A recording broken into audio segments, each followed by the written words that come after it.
Hi guys, I'm Shmi and welcome to the second leg of our driving tour around Wales. The best driving roads live here. Celebrating the launch of new Esso Synergy fuels, driving in this car, the new facelifted version of the Bentley Continental GT V8s. So today's video is going to be mostly about the car, a little bit of a review, kind of test drive impressions as we're driving the car around some spectacular roads. We're going to try and head over to the EVO Triangle, pretty legendary set of roads near Bala. So I'm looking forward to this a lot, except for the fact that we're in Wales in December, so the weather is truly atrocious. There's a pretty awesome view out here, but you can see there's kind of some flooding going on down there, and it's raining right now, so I'm perched under the canopy outside the front of our hotel, which has been an absolutely lovely hotel actually. A nice country house just near Aberystwyth. So we're going to jump in the car and make our way across. The first little bit of the drive today we've planned out, not the most exciting in the world, and we'll get over to some nice roads. And fingers crossed the weather's going to lighten up on us a little bit, because otherwise we're in for a fairly intense and wet day. A lovely lake right here by the road. We couldn't see that last night. Unfortunately though, with the mud that's on the roads today, this car is not going to be staying white for very much longer.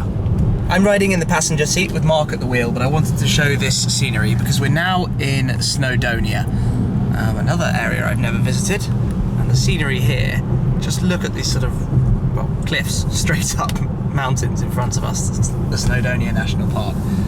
It's very, very pretty. If only it wasn't quite so wet here though, that would make things a little bit better. We're going to keep heading through, and then at some point we'll swap round and I'll take the wheel. It's time to talk then in a little bit more detail about the car, and where better to do that than right here in the middle of Snowdonia. It's very desolate, not many cars coming past, but we've just pulled over and I'm going to take a look around this and tell you a bit more about what we're driving. Of course, it's the S model, the V8s, so it's £9,500 more expensive than the standard Bentley Continental GT V8. It's the facelifted version, so the V8 and W12 now have this same sort of design at the front with this aggressive intake here and a more pointed rear lip spoiler as well that I'll come round to. The S, being £9,500 more than the standard car, is a little bit stiffer, a little bit lower. It rides 10mm lower, has a new wheel design, 45% stiffer suspension springs at the front, 33% at the rear, so the ride is a little bit more aggressive. It lets you dig it in around corners in a more exciting way. You can see around here we've got the new lip spoiler, and on the V8 models, differentiated from the W12s, you have the sort of 8 shape exhaust tips, which are always a nice touch. You can see we're picking up quite a bit of dirt on the car now. While I'm around the side, another facelift feature is having these B-shape Bentley logo kind of styled items on the side, which I think are really nice, and a slightly narrower border around the front grille as well. So small touches that just bring the car a little bit sort of more updated. So it also, the S over the normal V8, 521 brake horsepower rather than 500 flat. That means 0 to 62, 4.5 seconds instead of 4.8. Top speed up from 188 miles an hour to 192. So the performance figures are actually right up there with the W12, although most Continental GTs are still ordered as W12s. But from my initial driving, I think the V8s is where the money is, because it's a 2.3 tonne car already with the V8, but it really does drive quite nicely. So I'm rather chilly standing here right now. I think I need to start up and jump in and go for a little drive.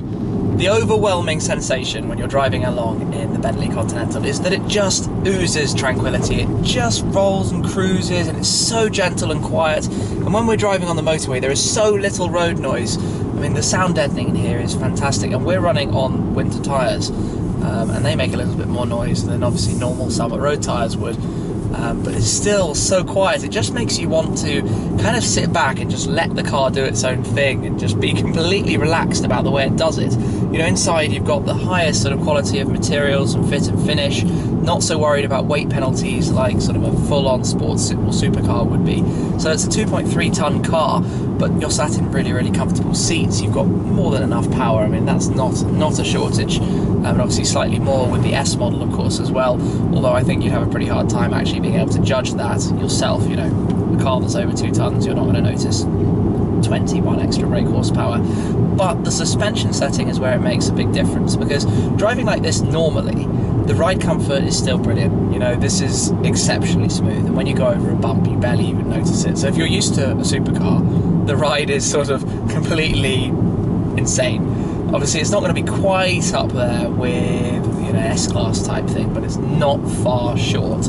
But then when you do sort of want to push on a bit, it's where you get to feel the feedback from the V8s, improved suspension and the stiffer suspension, because you have so much more turn-in than you might expect. Just sort of when you're pushing through a corner and the car starts to sort of feel like it needs to be brought back into line, it will do its thing and it will bring itself back through. But just driving like this still, you know, even around the really tight, narrow, twisty roads, it's pretty relaxed in the way it does it. And it's quite easy to position relative to the size of the car. They're just getting squeezed through a very narrow section with a car with a horse trailer, but nothing too much to worry about while we're doing it. Now, obviously, we've got the 8-speed automatic gearbox, which has these new shift pedals that are slightly longer. And I can put it into sport mode by putting it down. You can immediately hear we've gone down into second gear there. So you just got a little bit more noise. Now, probably one of the car's sort of downsides it sort of does to itself is that the sound deadening is so good that you barely hear the exhaust noise coming out of it. When you do hear it, you get that sort of crackle going on the overrun when you lift off or when you downshift, which is a really, really nice noise. Hey, look, it's Wales and we've got some sheep running across the road. Textbook. 4 sheep there. Better be careful. Yeah, so in the sport mode, like I was saying, when you do push on through a corner, it does have a lovely amount of sort of control that you don't necessarily expect from such a big car, a big sort of heavy car like this. I think one thing that slightly gets me is the sort of seating position. Although quite high and upright, it's very hard to work out where the bonnet is. It's a very large bonnet, obviously, with the capability for the W12 up front, and positioning the far corner is not the easiest thing in the world. Obviously, for parking type affairs, you've got the reversing camera and all of that, which does what it's supposed to do.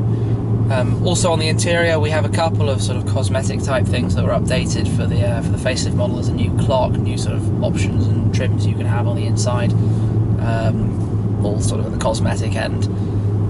But generally, the interior is that sort of familiar and lovely Bentley sort of fit and finish that you probably come to expect.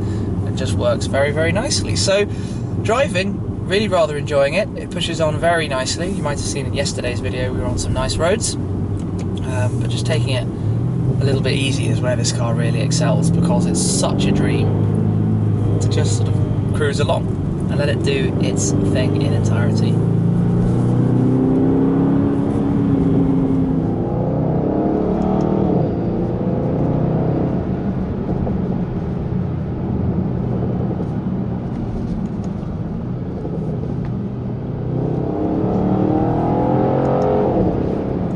This car is more or less sort of the ultimate Grand Tourer in all weather conditions. You know, it's 4-wheel drive, so driving in this environment with the winter tyres, we've got complete sort of comfort and control. We know we're not going to have to worry about anything.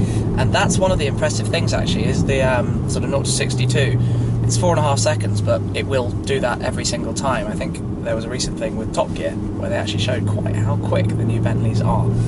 We've got a number of different suspension control systems, so through the sort of buttons down here, we can go through 4 settings from comfort to sport and choose the sort of control or however we would like to have it set.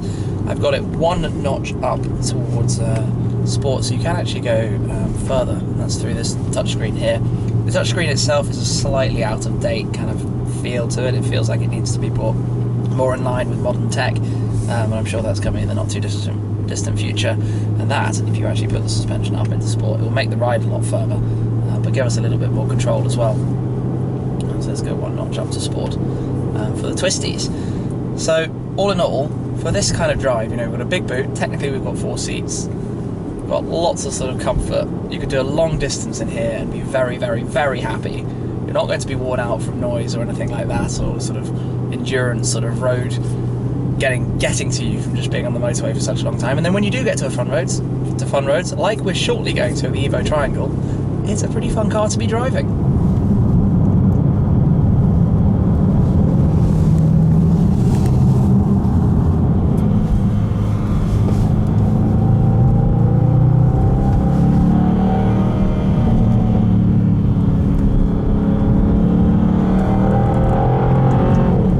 This then is one of the corners of the EVO Triangle. So we're in the southwest corner, there's a north corner and a southeast corner. We're going to go up it one way and then back down it, so we don't quite have time to do the full circle. It's definitely not a circle, it's a triangle for a reason.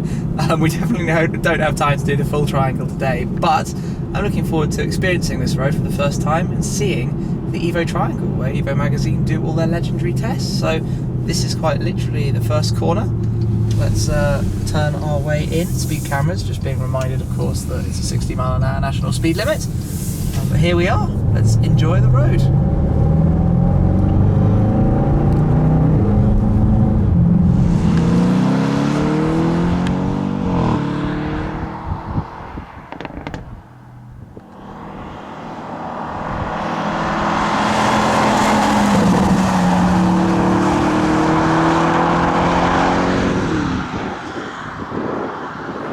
As usual, it's pretty windy up here, but I'm making Mark stand out and get a couple of shots of the car as we drive, so he's braving it. Thank you very much to him for that. But this road is really quite nice. You can see for miles, like look all the way over there, how far away you can see the road going up. And the same in this direction, it sort of meanders up across the hill in the background. But I can see why EVO come up here. This is a really nice road, really easy to turn around. It's pretty smooth tarmac, quite wide, you can see a long way. Yeah, it's probably one of the best driving roads. I think we found at least one of them.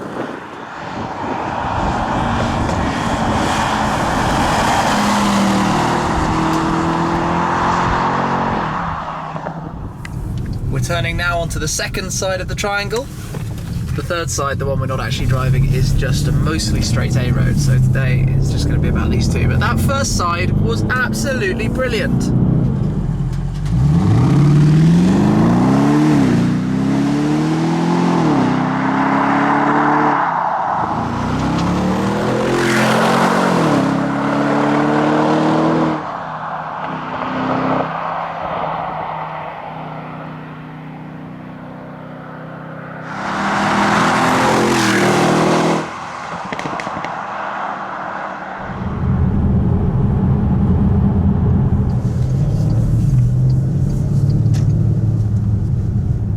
Made it to tonight's hotel then. Pretty good drive, another very long day on the road. One thing I haven't shown you yet is the boot space in the back of the Bentley. You open it by pressing the button there, B.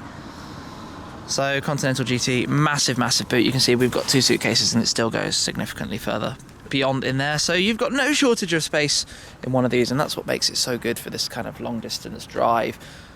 Cruiser, GT Cruiser, it is one of the ultimate Grand Tourers. You can't really ask for more. I've showed you already a little bit of the interior, but so much by way of comfort. Love the stitching and finish. You've got some space in the back. It's not the largest space in the world, but you can fit two if you put the front seats a little bit further forward. You've got all the sorts of electrical features to move those around. And the back is finished just as nicely as the front. Some random sort of small details. You've got the two-part armrest, iPod underneath. There's the built-in phone here, which is quite fun, I suppose, with a SIM card that's hooked up inside the phone, and then a little storage pouch on that side as well. It's just generally really nice finish to everything, you know, all the sort of trim materials, the start-stop button, the mirror control is here, the gear lever, just everything around just looks really nice. All your buttons for your seat heating, your raising and lowering the wing here. Yeah, it's a good place to be sat on a long distance drive. Good quality hi-fi and everything else. So we've thoroughly enjoyed today. We have definitely found where some of the best driving roads live, which was the purpose of this tour. So celebrating the launch of the new Esso Synergy fuels in proper style, driving the Bentley. Tomorrow though, we're going to be visiting Bentley. We're going to drive this car back to the factory in Crewe, which is not too far from where we are now. We're going to take a little look around, got some surprises lined up and some little things for me to go a little bit hands-on as well, which is quite exciting. Before the next day, we're over to McLaren Manchester for the sort of final part of these three tours. It's been a brilliant day today though. Thank you very much for watching. Make sure you stay subscribed and tuned for the other videos. I'll catch up with you again tomorrow. Cheers! But this is where it all gets started. We're kicking off with the first tour, and it's themed 007. And we're going to be driving in this car, my new Porsche Cayman GT4. McLaren have introduced the Spider version, the 675 LT Spider.